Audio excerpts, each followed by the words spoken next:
अब ना बनी तो फिर ना बनेगी, बार बार नहीं यह काया मिलेगी। अब ना बनी तो, अब ना बनी तो फिर ना बनेगी, बार बार नहीं यह काया मिलेगी। अब न बनी तो फिर न बनेगी, अब न बनी तो। किया न सत्संग न प्रभु गुण गाया, किया न सत्संग न प्रभु गुण गाया, हीरा जन्म यूं ही वृथा गवाया। हीरा जन्म यूं ही वृथा गवाया, जननी तुझे फिर ना जनेगी। जननी तुझे फिर ना जनेगी, अब न बनी तो फिर ना बनेगी, अब ना बनी तो। तेरी जवानी भ्रम में भुलानी, तेरी जवानी भ्रम में भुलानी, गुरु पीतु मात की बात न मानी। गुरु पीतु मात की बात न मानी, यह नैया कैसे पार लगेगी। यह नैया कैसे पार लगेगी, अब न बनी तो फिर ना बनेगी, अब ना बनी तो। सूर कूर कुर तेरी काया माटी, सूर कूर कुर तेरी माया काया माटी।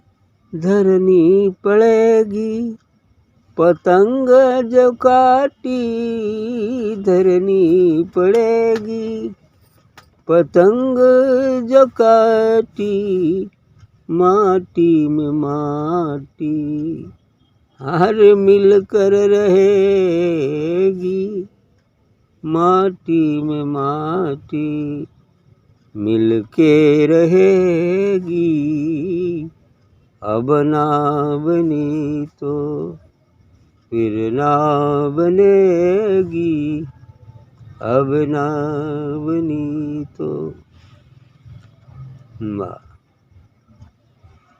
बढ़िया का है कि अब ना बनी तो फिर ना बनी। सही बात। बड़ी भाग मानुष तन पावा, सूर दुर्लभ सब ग्रंथि गावा। साधन धाम मोक्ष कर द्वारा, ताई न पाए सुर लोक सुख।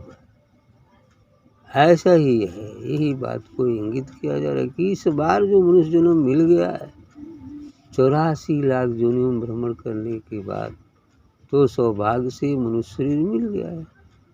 और ये मनुष्य शरीर मिलने का मतलब ये है कि आपको अवसर मिला है अपने आप को प्रभु तक पहुँचाने का, अपने आप को जानने का, मैं कौन हूँ का उत्तर जान लेने का।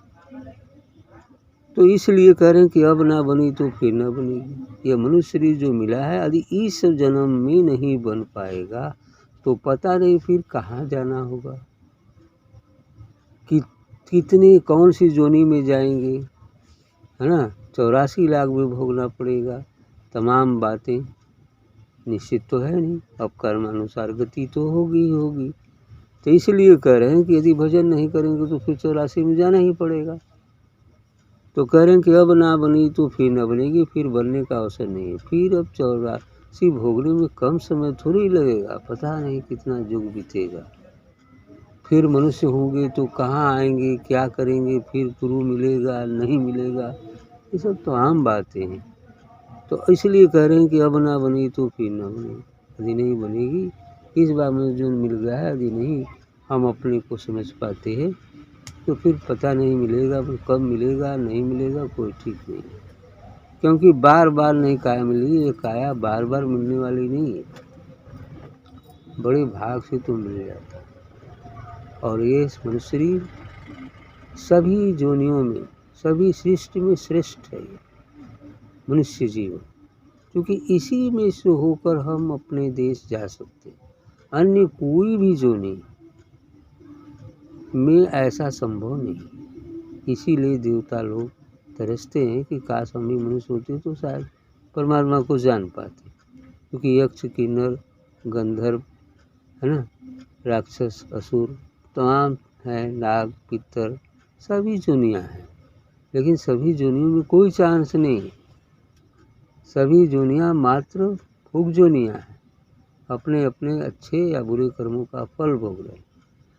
कर्म तो केवल मनुष्य जीवन में ही बनता है, और मनुष्य जन्म में किए गए कर्म के आधार पर ये 84 लाख जोनियाँ नियत की गई। इसके कर्म का फल इन जोनियों में भोगना पड़ता है ना। अब मनुष्य के ऊपर यह आधारित है कि कौन सा ऐसा कर्म करे कि वह पुनः मनुष्य जीवन पाले, या फिर उसे किसी भी जीवन में आना ही न पड़े। इतना तो कर सकता है कर्म के आधार पर, और नहीं कुछ करेगा तो फिर तो 84 तो पड़ी ही है। वो तो जो भी उल्टा सीधा करेगा उसके अनुसार गति होगी। इसलिए कह रहे हैं कि बार बार नहीं यह काया मिलेगी, ये बार बार काया नहीं मिलने वाली। धन दौलत कुटुंब के बिला भोग विलास तो अन्य जोनियों में भी मिल जाता है, लेकिन भक्ति क्या संभव है अन्य जोनियों में? अन्य जोनियों में संभव ही नहीं है।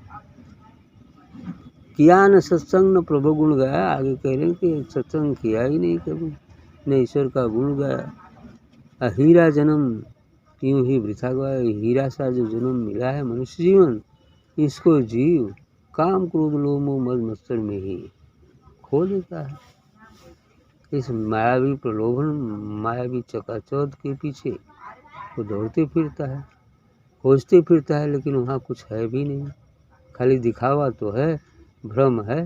और जो ही वहाँ पहुँचता है वो मृग तृष्णा की भांति है कि वो रेगिस्तान में भी ऐसा लगता है कि बाग बगीचे उगाए हैं, जलाशय है, वहाँ पानी मिलेगा। जो ही मृग प्यासा हिरण दौड़ते दौड़ते वहाँ जाता है तो लोग भाग कर वहाँ चला जाता है, फिर वहाँ जाता है भाग, यानी दौड़ते दौड़ते दौड़ते ही प्यासे ही मर जाता है ना। कभी शांति नहीं मिलता है। उसी तरह से इंसान भी सोचता है इस वस्तु में सुख मिल जाएगा, ये कर लेंगे सुख मिल जाएगा, ये कर लेंगे सुख मिल जाएगा, ये कर लेंगे सुख, जब ही वहाँ जाता है फिर दुख ही आ जाता है। ऐसे ही और इस प्रकार वह भी हिरण की बात दौड़ते दौड़ते और अंत में शरीर भी त्याग देता है, काम खत्म हो गया। अब क्या, अब कहाँ से मिलेगा, कहाँ से भक्ति होगा, कहाँ से भजन होगा? इसलिए करें कि हीरा जन्म यूं ही वृथा गया। ये हीरा सा जन्म जो मनुष्य जीवन मिला था उसको यूं ही खो देता है इंसान। जननी तुझे फिर ना जने, हालांकि जननी तो 84 लाख जोनियों में भी मिलते हैं, माता पिता तो 84 लाख जोनियों में भी मिलते हैं, लेकिन वो जननी नहीं मिलेगी जो इस जन्म में जननी है। अर्थात मनुष्य शरीर मिलेगी तो मनुष्य शरीरधारी ही ने जन्म दे सकता है, तो फिर पता नहीं कब मिलेगा कि नहीं मिलेगा उसे। बात तो यहाँ है। और वैसे तो कीट पतंगों की भी जननी होती है, पशु पक्षियों की भी जननी होती है, उनके भी माता पिता, लेकिन अन्य जोनियों में तो ये संभव नहीं है कि हम भक्ति कर लें और अपने आप को जान लें। तो इसलिए करें कि जननी नहीं मिलेगी, जनेगी नहीं, तेरी जवानी भ्रम में बुलाने। और ये युवावस्था सबसे बड़ा खतरनाक अवस्था है। बाल्यावस्था तो खेल कर ही खुद में ही बिता देते हैं, चेत ही नहीं पाते। और युवावस्था में ये मायावी प्रलोभन सामने आ जाते हैं, कर्तव्य आ जाते हैं सामने, नौकरी चाकरी दुनिया ज़माना आ जाता है, जिसके चक्कर में हम भूल जाते हैं। हालांकि इसको छोड़ना नहीं है, बार बार यही कहा जाता है कि नहीं, ये कर्तव्य कर्मों को छोड़ना नहीं है। कबीर साहब ने कहा है कि कहें कबीर कुछ धंधा कीजिए, आप खाए औरों को दीजिए, अपने भी खाओ औरों को भी खिला सको तो खिलाओ, ये नियम है। तो इसलिए नेक और ईमानदारी से धर्मानुकूल आचरण करते हुए नौकरी चाकरी भी कर लो, खेती गृहस्थी भी कर लो, लेकिन मन को सद्गुरु में लगाए रखो, है ना। भक्ति भजन भी करते रहो। 24 घंटे तो उधर ही दे रहा है, बाकी 2 घंटे 2.5 घंटे 24 घंटे में तो इधर दे सकते हैं, इसमें तो कोई दिक्कत की बात नहीं। बाकी 24 घंटे में 2 घंटे इधर 2.5 घंटे इधर देते हैं, तो बाकी तो संसार में ही दे रहे, तो देते रहो। लेकिन एक समय ऐसा आएगा कि 24 घंटे भी हो जाएगा, संसार का भी काम बन जाएगा, इधर काम का भी काम होगा, कोई नहीं छोड़ना पड़ेगा, हैं। उधर भी सही हो जाएगा, इधर भी सही हो जाएगा। तो ये जवानी एक भ्रम है। गुरु पितु मात की बातों में ना, ऐसी स्थिति में कोई जल्दी किसी की बात नहीं मानती।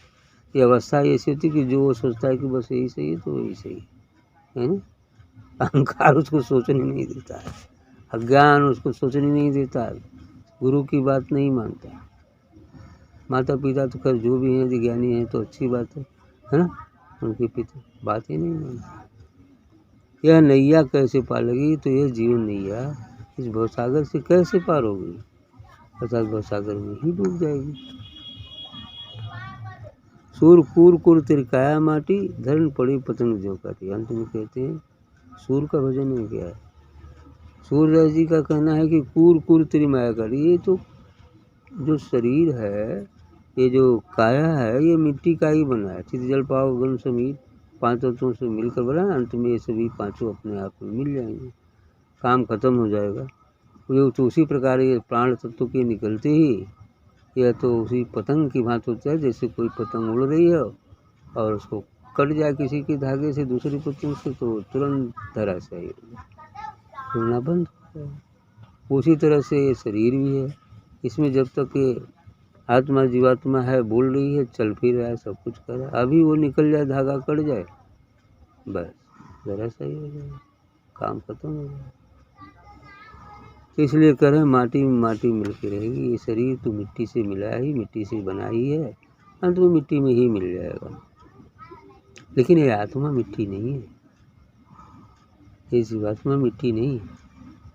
ये शरीर में होते हुए भी शरीर से उतना संपर्क नहीं रखते, वो अलग निकल भी जाते है ना, वही बात। तो इसी समझना है जो अजर अमर अविनाशी, वही हमारा मूल स्वरूप भी है।